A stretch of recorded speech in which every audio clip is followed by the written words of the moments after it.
Chapter 4. For some minutes we all said nothing. Natasha sat in thought, sorrowful and exhausted. All her energy had suddenly left her. She looked straight before her, seeing nothing, holding Alyosha's hands in hers and seeming lost in oblivion. He was quietly giving vent to his grief in tears, looking at her from time to time with timorous curiosity. At last he began timidly trying to comfort her, besought her not to be angry, blamed himself. It was evident that he was very anxious to defend his father, and that this was very much on his mind. He began on the subject several times, but did not dare to speak out, afraid of rousing Natasha's wrath again.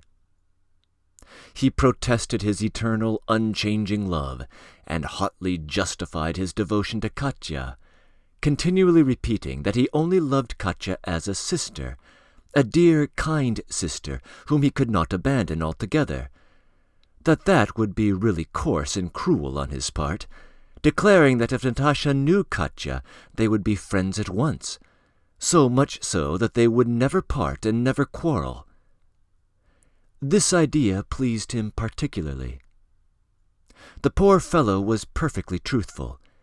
He did not understand her apprehensions, and indeed had no clear understanding of what she had just said to his father.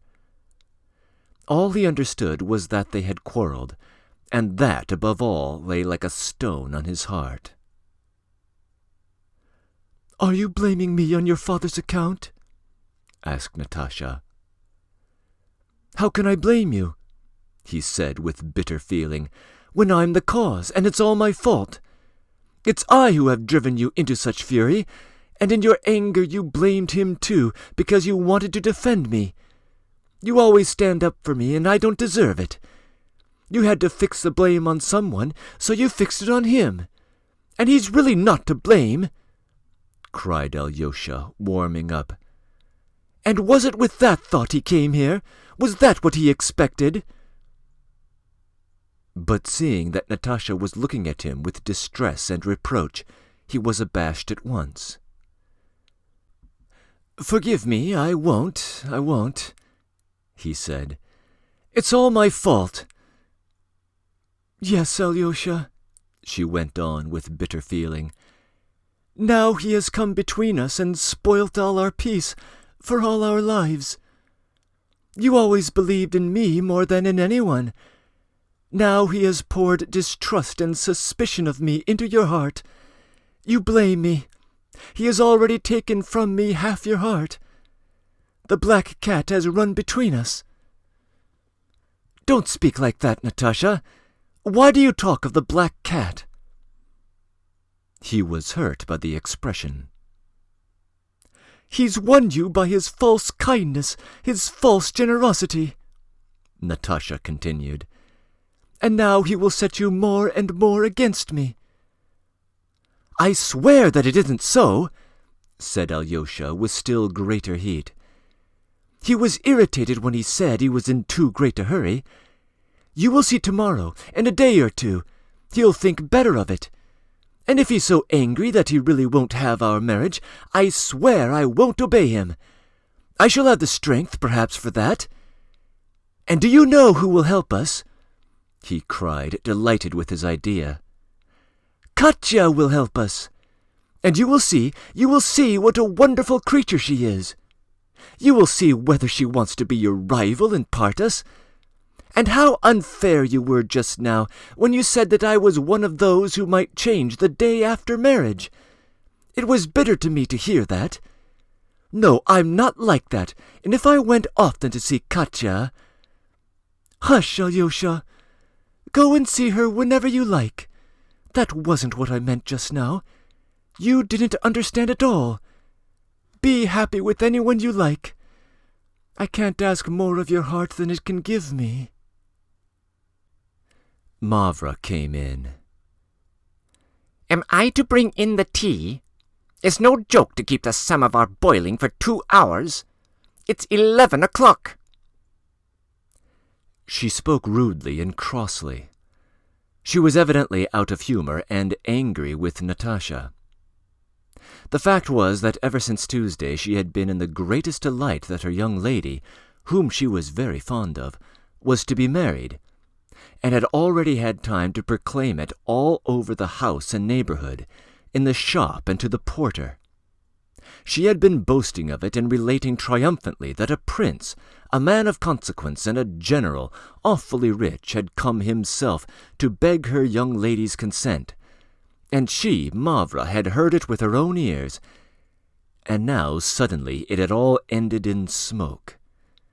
The prince had gone away furious, and no tea had been offered to him, and of course it was all her young lady's fault.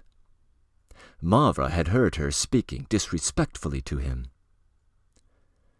"Oh, yes," answered Natasha. "And the savories?" "Yes, bring them too." Natasha was confused. "We've been making such preparations, Marva went on, "and I've been run off my feet ever since yesterday. I ran to the Nevsky for wine, and here—" And she went out, slamming the door angrily. Natasha reddened and looked at me rather strangely. Meanwhile tea was served, and with it savories. There was game, fish of some sort, 2 bottles of excellent wine from III.IV. What were all these preparations for, I wondered? "You see what I am, Vanya," said Natasha, going up to the table, and she was ashamed even to face me. "I foresaw it would all ended as it has ended, you know. And still I thought that perhaps it wouldn't end so.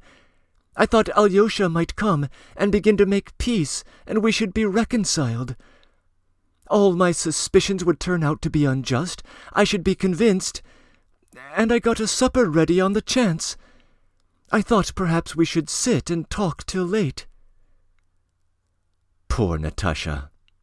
She blushed so deeply as she said this. Alyosha was delighted. "There, you see, Natasha," he cried. "You didn't believe it yourself. 2 hours ago you didn't believe in your suspicions yourself. Yes, it must all be set right. I'm to blame. It's all my fault, and I'll make it all right. Natasha, let me go straight to my father. I must see him. He is hurt, he is offended. I must comfort him. I will tell him everything, speaking only for myself. You shan't be mixed up in it, and I'll settle everything. Don't be angry with me for being so anxious to get to him and ready to leave you. It's not that at all. I am sorry for him. He will justify himself to you. You will see. Tomorrow I'll be with you as soon as it's light, and I'll spend the whole day with you. I won't go to Katya's." Natasha did not detain him. She even urged him to go. She was dreadfully afraid that Alyosha would now force himself to stay with her from morning till night, and would weary of her. She only begged him to say nothing in her name, and tried to smile at him more cheerfully at parting. He was just on the point of going, but he suddenly went up to her, took her by both hands, and sat down beside her. He looked at her with indescribable tenderness. "Natasha, my darling, my angel, don't be angry with me, and don't let us ever quarrel. And give me your word that you'll always believe me, and I will believe you. There, my angel, I'll tell you now. We quarreled once. I don't remember what about. It was my fault. We wouldn't speak to one another. I didn't want to be the first to beg pardon, and I was awfully miserable. I wandered all over the town, lounged about everywhere, went to see my friends, and my heart was so heavy. And then the thought came into my mind, what if you fell ill, for instance, and died? And when I imagined that, I suddenly felt such despair, as though I had really lost you forever. My thoughts grew more and more oppressive and terrible. and little by little I began to imagine going to your tomb, falling upon it in despair, embracing it, and swooning with anguish. I imagined how I would kiss that tomb, and call you out of it, if only for a moment, and pray God for a miracle for one moment you might rise up before me.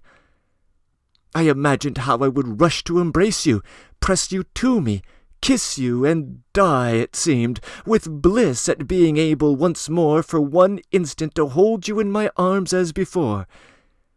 And as I was imagining that, the thought suddenly came to me, why, I shall pray to God for 1 minute of you. And meanwhile you have been with me 6 months, and during those 6 months how many times we've quarrelled, how many days we wouldn't speak to one another.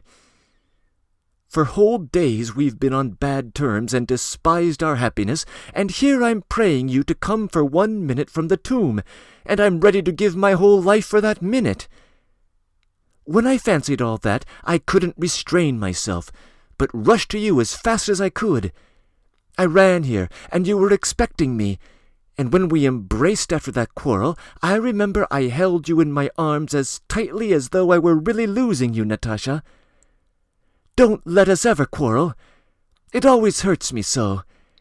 And good heavens, how could you imagine that I could leave you?" Natasha was crying. They embraced each other warmly, and Alyosha swore once more that he would never leave her. Then he flew off to his father. He was firmly convinced that he would settle everything, that he would make everything come right. "It's all ended, it's all over," said Natasha, pressing my hand convulsively. "He loves me, and he will never cease to love me. But he loves Katya too, and in a little time he'll love her more than me. And that viper, the prince, will keep his eyes open, and then—" "Natasha, I too believe that the prince is not acting straightforwardly, but—" "You don't believe all I've said to him. I saw that from your face. But wait a little, you'll see for yourself whether I'm right. I was only speaking generally, but heaven knows what else he has in his mind. He's an awful man. I've been walking up and down this room for the last 4 days, and I see through it all. He had to set Alyosha free, to relieve his heart from the burden of sadness that's weighing on his life, from the duty of loving me. He thought of this project of marriage with the idea, too, of worming his way in between us and influencing us, and of captivating Alyosha by his generosity and magnanimity. That's the truth, Vanya. Alyosha's just that sort of character. His mind would be set at rest about me, his uneasiness on my account would be over. He would think, why, she's my wife now and mine for life, and would unconsciously pay more attention to Katya. The prince has evidently studied Katya and realizes that she's suited to him, and that she may attract him more than I can. Ugh, Vanya, you are my only hope now. He wants for some reason to approach you, to get to know you. Don't oppose this, and for goodness sake, dear, try to find some way of going to the countess's soon. Make friends with this Katya, study her thoroughly, and tell me what she is like. I want to know what you think of her. No one knows me as you do, and you will understand what I want. Find out, too, how far their friendship goes, how much there is between them, what they talk about. It's Katya you must observe chiefly. Show me this once more, dear, darling Vanya. Show me this once more what a true friend you are to me. You are my hope, my only hope now." It was nearly 1 o'clock by the time I got home. Nellie opened the door to me with a sleepy face. She smiled and looked at me brightly. The poor child was very much vexed with herself for having fallen asleep. She had been very anxious to sit up for me. She told me someone had been and inquired for me, had sat and waited for a time, and had left a note on the table for me. The note was from Masleboyev. He asked me to go to him next day between 12 and 1. I wanted to question Nellie, but I put it off till next morning, insisting that she should go to bed at once. The poor child was tired as it was with sitting up for me, and had only fallen asleep half an hour before I came in.